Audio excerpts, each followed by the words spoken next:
5 డిఎస్సిపై YCP తప్పుడు ఆరోపణలు చేస్తూ నిరుద్యోగ యువతను తప్పుదోవ పట్టించే ప్రయత్నం చేస్తోందని ఎమ్మెల్సీ భూమిరెడ్డి రామ్గోపాల్ రెడ్డి విమర్శించారు.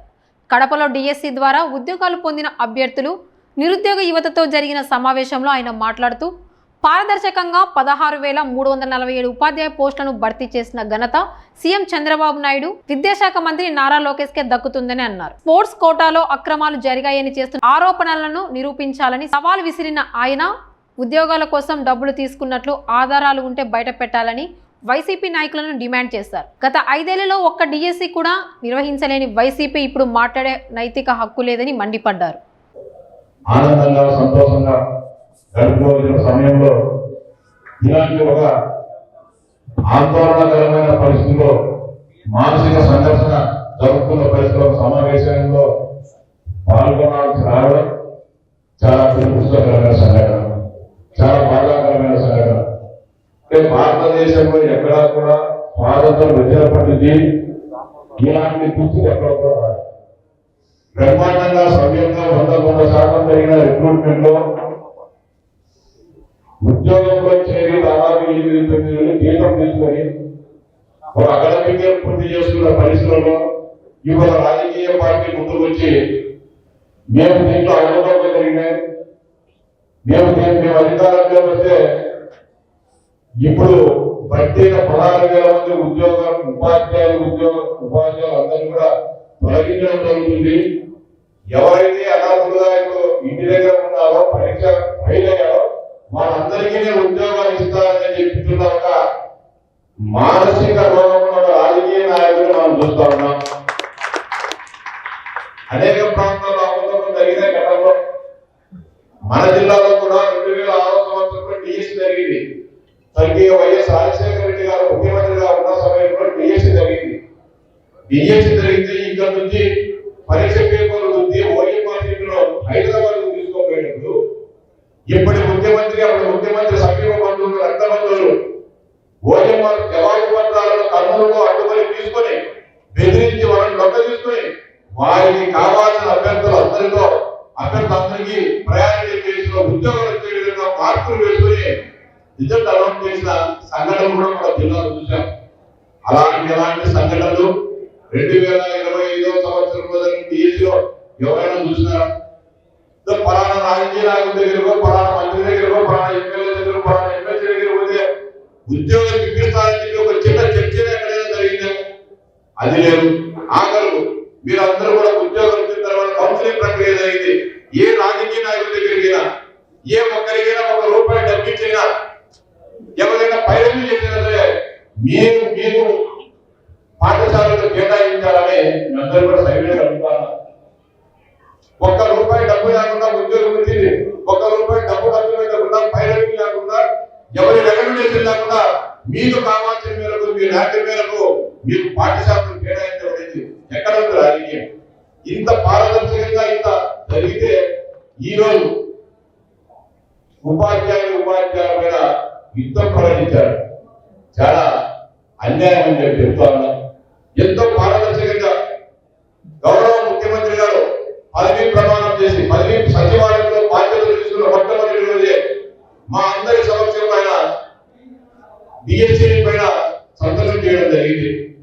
సంతకం చేసే పరిస్థితుల్లో టెట్ నిర్వహిస్తామని నోటిఫికేషన్ ఇస్తే కొంతమంది మన నిరుద్యోగులు మాకు సమయం తక్కువగా ఉంది, 45 రోజులు 90 రోజులు కావాలనేటప్పుడు కొంత సమయం పెట్టాల్సి వచ్చింది. మళ్ళీ దాని తర్వాత ఎస్సీ వర్గీకరణ ముందుకు వచ్చినప్పుడు ఇప్పుడు మనం ఇమ్మీడియట్ గా పూర్తి చేస్తే ఎస్సీ వర్గీకరణ వల్ల ఎస్సీ వర్గీకరణ చేయకపోతే కొన్ని కులాలకు అన్యాయం జరుగుతుందని భావించి కొంత సమయం తీసుకుని ఎస్సీ వర్గీకరణను పూర్తి చేసిన తర్వాత ఈ డిఎస్సి నోటిఫికేషన్ ఇచ్చి 148 రోజుల్లో 16,347 ఉద్యోగాలను భర్తీ చేయడం జరిగింది.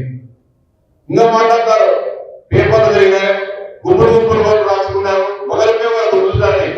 అంటే మాట్లాడే వాడికి కనీసం మనం ఒక ఆరోపణ చేసినప్పుడు ఎవరైనా ఒక 10 నిమిషాలు ఎక్సర్సైజ్ చేయాలి.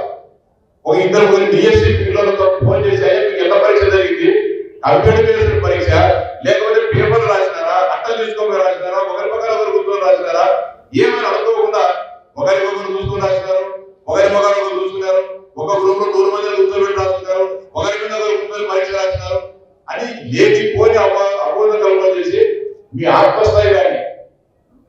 ఎన్నో సంవత్సరాల పాటు కష్టపడి చదివి తినక ఇంటి దగ్గర కుటుంబ పెద్దలు కూలీ నాణ్యం చేసో వ్యవసాయం చేసో ఇబ్బందులు పడి మనకు డబ్బులు పంపిస్తే చదువుకొని ఈ పరీక్ష పాస్ అయితే ఏదో కాపీ కొట్టి పాస్ అయినారు, డబ్బులు ఇచ్చి పాస్ అయినారు అని చెప్పి ఒక మన ఆత్మస్థైర్యాన్ని దెబ్బతీసే విధంగా సమాజంలో చులకనగా వచ్చే విధంగా మాట్లాడుతున్నాం.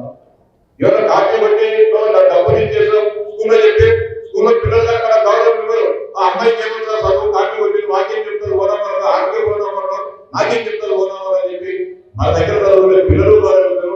మన గ్రామంలో ఆమె డబ్బులు ఉన్నాయి, ఉద్యోగం తెలుగు చదువులో ఏం రాలే అని చెప్పి మనం త్వరగా ఈ సమాజం భావిస్తుంది, పరిగణిస్తుంది. అంటే మానసికంగా మన పైన దెబ్బ కొట్టడం జరుగుతుంది. జగన్మోహన్ రెడ్డి గారు అదేవిధంగా కాపీ కొట్టారు ఎక్కడ చూపించంటే కొట్టారని వాళ్ళు ఎవరో చెప్పారని చెప్తారు, ఇద్దరు తీసుకొస్తారు కాపీ కొట్టామని చెప్తారు. ఇంకా ఎంత దారుణం అంటే రిజర్వేషన్ సక్రమంగా పాటించలేదని చెప్తారు. ఎక్కడ రిజర్వేషన్ పాటించలేదని చెప్పమంటే దానికి ఎవరు కూడా సమాధానం చెప్పడం జరిగింది.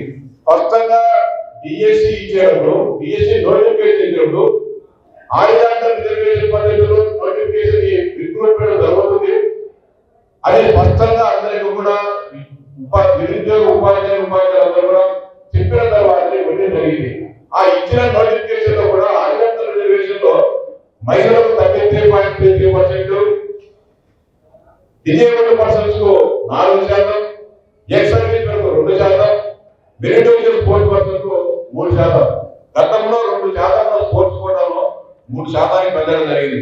మిగతా జనరల్ గా ఉండే రిజర్వేషన్ లో కూడా OC EWS 10%, ST 6%, ST group 1%, ST group 6.6%, ST group 7.7%, BC 7%, BCB 10%, BCC 1%, BCD 7%, BCE 4%. అంటే ఇంత పకడ్బందీగా 100% శాస్త్రీయబద్ధంగా ఇవన్నీ కూడా జరగడం జరిగింది. ఇవన్నీ కూడా పట్టించుకోకుండా రకరకాలుగా మాట్లాడడం జరుగుతుంది. అంటే పరీక్షలో పాస్ కాని వాళ్ళు ఉద్యోగం రావడం బాగుండదు. సరే ఒక 60 మార్కులు 1 మార్కులు 700 ఏమో పుణ్యం వచ్చింది బాగుండే ఒక భావం తాపత్రయం ఆనందం ఉంటుంది. అట్లా కాకుండా ఏ మాత్రం కూడా అర్థమైన వాళ్ళు కూడా మొదలు తీసుకొని వచ్చేసి ఈరోజు మాట్లాడతారు. మీరందరూ కూడా స్పష్టంగా తెలుసు ఇంటర్మీడియట్ లో 45% మార్కులు ఉంటే డిఎస్సి పరీక్షకు అప్లై చేసి మీరందరూ తెలుసు కదా. దాన్ని పక్కన పెట్టి కొంతమంది అభ్యర్థులు ట్యాంపర్ చేయడం జరిగింది. మాకు 45% మార్కులు వచ్చినాయి, మాకు 45% మార్కులు వచ్చినందున మా పరీక్షని సరే సర్టిఫికేట్ రుజువులేదు కాబట్టి కంప్యూటర్ పరీక్షకు అనుమతించినారు.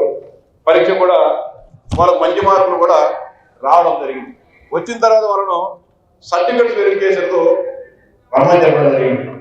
ఎవరినంట వారు వేద ఆంజనేయ అని చెప్పేసి ఎస్టీ కేటగిరీలో ఆయన రమ్మని చెప్తే ఆయన ఇంటర్మీడియట్ వచ్చిన మార్కులు 43.5 మార్కులు.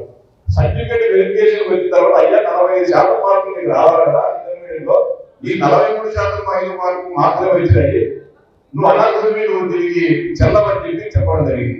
ఆయన వాళ్ళ గ్రీవెన్స్ కమిటీ పోయినా కూడా వాళ్ళందరూ కూడా స్పష్టంగా అంతకుముందు 2011 తర్వాత వచ్చిన జీవోలన్నింటినీ కూడా ఆయన దృష్టికి తీసుకుపోయి ఏదైనా సంఘాలు ప్రభుత్వానికి ఇవ్వండి, ఇంతో పలానా తప్పిదాలు జరుగుతున్నాయి, దీన్ని ఒకసారి సరి చూడండి అని చెప్పి సాక్ష్యాధారంతో ఇవ్వకుండా కేవలం రాజకీయ పరంగా రాజకీయాలు ధర్నాలు చేస్తారు. నిజంగా అన్యాయం జరిగితే 16,000 మంది ఉద్యోగాలు వచ్చింది, ఇంకా 3 లక్షల మంది రావడం, అయితే 300 మంది వచ్చినట్టు ఎక్కడన్నా మాకు ఉద్యోగాలు రాలేదు, మాకు అన్యాయం జరిగిందని చెప్పి ఎక్కడైనా కూడా ముగ్గురు నిరుద్యోగ ఉపాధ్యాయులు కూడా కలెక్టరేట్ దగ్గరలో ఇంకోసారి చేయలేదు. నిజంగా ఉంటే ఈ రోజు వచ్చింది ఇంటికి ఏమయ్యా మాకు ఉద్యోగాలు రాకుండా మీరు ఉద్యోగాలు అమ్ముకొని మళ్ళీ మీరు ఏమో ఫోన్లు కొడతారు ఇంటికి వచ్చిండ్రు. హరిత ఓటర్లు కాడికి వచ్చి ధర్నాన్ని పట్టాలు ఓటర్లు అడిగారు, అయ్యా నేను నిజాయితీగా పరీక్ష రాసిన నాకు రాకుండా వీళ్ళందరినీ డబ్బులు ఇచ్చిన డబ్బులు తీసుకుని వీళ్ళందరికీ మీరు ఉద్యోగాలు అమ్ముకున్నారు, వీళ్ళు అన్యాయం అక్కడ చెప్పి మాట్లాడారు. ఎవరు జరిగింది ఎక్కడన్నా జరిగిందమ్మా? ఇంత అన్యాయంగా విద్యా వ్యవస్థ పైన దాడి చేసే కార్యక్రమం జరుగుతుంది. దీనికి అందరికీ కారణం మన విద్యాశాఖ మంత్రి లోకేష్ గారిని టార్గెట్ చేయడం. రాజకీయంగా ఎందుకో లోకేష్ గారిని కానీ మనం గౌరవ ముఖ్యమంత్రి గారిని కానీ రాజకీయంగా ఎదుర్కో. నీ పార్టీ నీది, మా పార్టీ మాది, నీ యొక్క రాజకీయ తెలుసు తెలుసు అట్లా కాకుండా ఒక విద్యా వ్యవస్థ మీద ఒక అపనమ్మకం కుదిరే విధంగా ఎంతో కష్టపడి చదువుకొని ఈరోజు ఉపాధ్యాయ వృత్తిలో చేరి 7-8 నెలలు కాకముందే ఉద్యోగాలు రద్దు చేస్తా అని చెప్పి ఒక టెన్షన్ క్రియేట్ చేస్తే ఏ విధంగా మీరు మనశ్శాంతిగా ఉద్యోగాలు చేయగలరు? మీ దగ్గర వచ్చే పిల్లలకు ఏ విధంగా మీరు విద్య చెప్పే ప్రశాంతత మీకు ఉంటుంది? అది జగన్మోహన్ రెడ్డి గారు కూడా సూటిగా చెప్తాను, స్పష్టంగా విజ్ఞప్తి చేస్తాను, చేతులెత్తి నువ్వు రాజకీయాలను విద్యా వ్యవస్థ పైన దుద్దబద్దని చెప్పి విజ్ఞప్తి చేస్తాను. క్రీడలు ఐకాన్ పెట్టాలని మోడీ చెప్పి చంద్రబాబు చెప్పాడు కాదు, గడ్డలతో బాగా నరిగేవాళ్ళు, పడవలతో బాగా నరిగేవాళ్ళు, లేకపోతే అన్ని తాడుతున్నాడు. సాయంత్రం 5 పబ్జీ ఆడేవాళ్ళు పెట్టాలంటే మా దగ్గర ఈ ప్రభుత్వం దగ్గర అవకాశం లేదు. అంటే గడ్డలతో నరిగేదానికో లేకపోతే పబ్జీ ఆడేదానికో పోటీలు పెట్టాలంటే వాళ్ళ క్రీడా సర్టిఫికేట్ ఈ ప్రభుత్వం ఇచ్చేదానికి లేదు. మీరు ఎప్పుడన్నా భవిష్యత్తులో ఈ రాష్ట్రానికి కర్మ పెట్టే మీరు ఉద్యోగులు అప్పుడు ఇవ్వకూడదని చెప్పి సైన్యంగా విజ్ఞప్తి చేస్తా ఉన్నా. సుదూర ప్రాంతాల నుంచి వచ్చిన సోదర సోదరులందరికీ కూడా మరోసారి హృదయపూర్వక ధన్యవాదాలు చెప్తూ ఈ ప్రభుత్వం హృదయపూర్వక మీకు ఎల్లప్పుడూ అండగా ఉంటుంది. మీకు ఏ సమస్య ఎదురైనా కూడా అధికారుల దృష్టికి లేకపోతే ప్రజాప్రతినిధుల దృష్టికి తీసుకున్నాండి.